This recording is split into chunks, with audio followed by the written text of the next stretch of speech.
If you're looking for FIFA Ultimate Team coins, make sure you check out hotfifacoins.com and use my discount code JarradHD to get 10% off your order. Enjoy the video, fellas.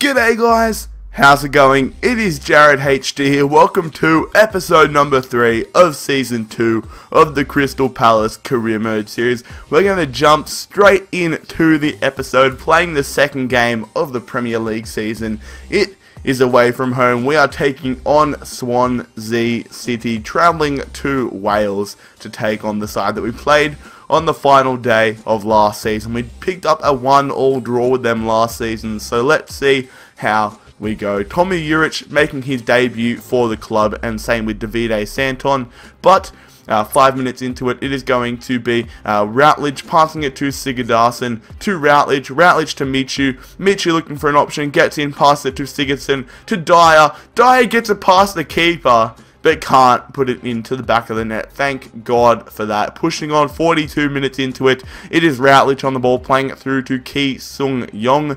The Korean player is going to whip it into Michu with the header, but he just puts it to the right hand side of the net, thankfully for us. Pushing on though, on the stroke of halftime, Dyer through to Sigurdsson. Sigurdsson is tackled, but it ends up back at his feet again, and Swansea, they cannot put it into the back of the net for the third consecutive time. It is all Swansea here, 90 minutes into it, a very boring second half. Boney to Dyer to Montero. The Colombian player is on the ball, whipping it far post to Wilfred Boney, but a very poor header from Boney results in the referee blowing the full-time whistle, and we are going to pick up a very anticlimactic 0-0 draw against Swansea City. Not what you want, but at least it is a valuable point on the road. Doncaster do reply saying they will pay £500,000 for Appiah, and we do pick up a transfer offer here for Peter Ramage, our aging centre-back from Leeds United in the Championship, £350,000, and Appiah, he has gone to Doncaster for £500,000, £425,000 into the piggy bank, and then Leeds come back saying £300,000. They're not paying more than £300,000, and I say you cannot have Peter Ramage for less than £350,000. Yet again, Leeds come back saying they'll pay £325,000 for Peter Ramage. So I say, alright, I'll take the price down a little bit, £340,000, and Leeds do say that they don't think that extra £15,000 is not worth it. So suit yourselves, mate. Sunderland do come in for Fraser Campbell, and to be honest, I want to sell him. I don't think he was a great player for us last season, hasn't really made an impact for us, so I wouldn't be too upset if we did sell him. So £4 million is my asking price, so hopefully Sunderland do pay that. Denmark, they want me as their manager, but I don't want them as my international side. And Sunderland do come back saying £3.3 million for Fraser Campbell. Yet again, I say £4 million, but then I think about it and I say 3.9 is fair enough. The second game of the episode is back at Selhurst Park. We are taking on Everton, a very, very decent side. I think heading into this game, they were sitting in first position, so definitely a tough task to open up our season. We don't have an easy start to the season. This is the side though, and Bolo comes back in, and I have decided to put Jay Rodriguez into striker. I feel that he's going to be a nice addition to the striker front line. I also am going to change up the formation very soon, but Everton, they're playing a relatively weak side for Everton. I thought they could have put a few more better players on, but they're still not going to be easy, as Ross Barkley in the 8th minute is on the ball. He gets taken down in the box, and the referee points to the bloody penalty spot. Martin Kelly committing the foul. He does get the shoulder charge on, you'll see here, but he does collect the ball. I don't know if it's a penalty or not. I can see why each side would have a case, but now Julian Speroni has to try stopping the big Belge beast, Romelu Lukaku, one of my favourite players in the Premier League. Been banging in the goals in real life lately, and he gets a goal to give Everton a 1-0 advantage 10 minutes into the game. A very nice penalty from Lukaku into the bottom right hand corner.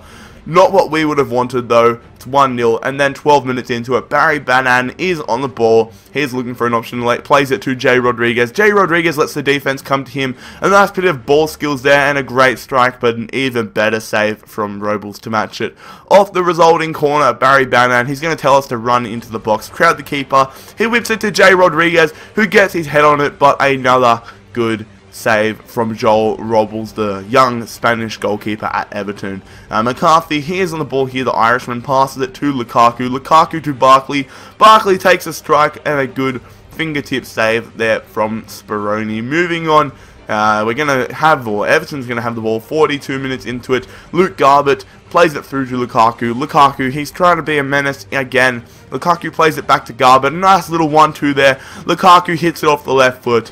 He puts it past Speroni and gives Everton a 2-0 advantage. Not what you want. Very piss poor defense on my behalf, and not the greatest piece of goalkeeping from Speroni. Lukaku abused that near post OP. Rodriguez off the kickoff bangs it off the left, and another good save from Joel Robles. 56th minute, Ross Barkley whips it back post to Sammy Eto'o. Eto'o is on the ball. He's looking for an option, the old man. Old man Eto'o getting past 100 billion defenders, laying it to McCarthy, and a good save there from Speroni, keeping us in the game once again. And Sammy Eto'o on the ball yet again. 78th minute, he sees the run, but doesn't do it back post. Lays it off to Luke Garbutt instead. Our former man does just put it over the bar against Julian Speroni. And then we're going to move all the way to the 87th minute. Speroni plays it out. Somehow Garbutt gets the ball. He's pushing up a lot, Garbutt. And it goes to Eto'o. Luckily for us, he only bangs it off the crossbar. Late into stoppage time though, Luke Garbutt, he's been an absolute menace for us. Whips it in. Sammy Eto'o, he secures this Everton victory. Not the greatest of games as we go down 3-0 against Everton. Not a great start to the season so far. Hopefully things will pick up very, very soon for us, but we need to start getting some decent results. The squad not happy at all, and as manager I'm going to give these lads an absolute grilling. Transfer deadline day now, and Sunderland have said they will pay £3.9 million for Campbell, and it looks like Campbell is going to Sunderland. So we're going to have a nice £3.3 million into the piggy bank. I have decided that we will go for some strikers, so we're going to be going for the duo of PSV players. Luke de Jong, he's not sure what relation he has to Siam de Jong, but the two relatives, I presume, could be with each other. I'm also going to go in for Jurgen Laseda, a young, big striker. £12.5 million value, but I think he's worth a lot less than that. We're going to offer up £4.5 million to begin with. And then with 8 hours left in transfer deadline day, PSV say that both the deals are unacceptable. 10.5 for Luke de Jong and no counter offer at all for Laseda. So we're going to go back in for Laseda and de Jong, offering up a little bit more money. £6.5 million there for Jurgen Laseda. And then for Luke de Jong, we're going to add an extra £1.5 million onto the original £7 million. So 8.5 for Luke de Jong. Transfer offer has come in though for Adrian Mariappa, the Jamaican right back, I believe he is. Stoke City want to buy him, and I will happily let him go. He is our third choice right back. West Brom, they come in for Winston Reid, and I say £16.5 million for Winston Reid. Both PSV say that both the deals are unacceptable once again. I don't know what the bloody hell they want. They want £9.5 million for Laseda, so I say £8.1 million. And then for Luke de Jong, as we go in for him, they say they want 10.5 once again. So I'm going to offer up 9.5 or 9 million, excuse me, and see what PSV do say about that. 6 hours remaining, and West Brom do not want to pay that much for Winston Reid, understandably. Mariappa has gone to Stoke City, so a tasty £1.4 million into the piggy bank. PSV have accepted our transfer offer for Luke de Jong, but they say they want 9.5 million for Losada, so I say £9 million for Losada, and I don't really know who I'm going to choose, so we're going to go in and offer Luke de Jong a contract just in case time runs out in this transfer deadline day, so £50,000, 3 years, and a crucial first team player. Once again, PSV say £9.5 million for Jurgen Losada, so I say £9.1 million, only £100,000 more than originally, and PSV have accepted it, so we're going to go in for Losada, offering him an important first team player role, 4 years and £30,000. Now this is where I need your help. As you can see, both players have accepted our contracts. In the description, there's going to be a link to a straw poll. Vote for which player you want me to bring in, and next episode I will bring in the player with the most vote. Thank you guys in advance for that. Make sure that if you enjoyed the episode that you smash that like button. I'm absolutely in love with this series at the moment. Make sure that you subscribe if you are new around here. Follow me on Twitter at JarradHD. Most importantly, lads, have an absolutely amazing day. It's been JarradHD here. I'm out. Peace.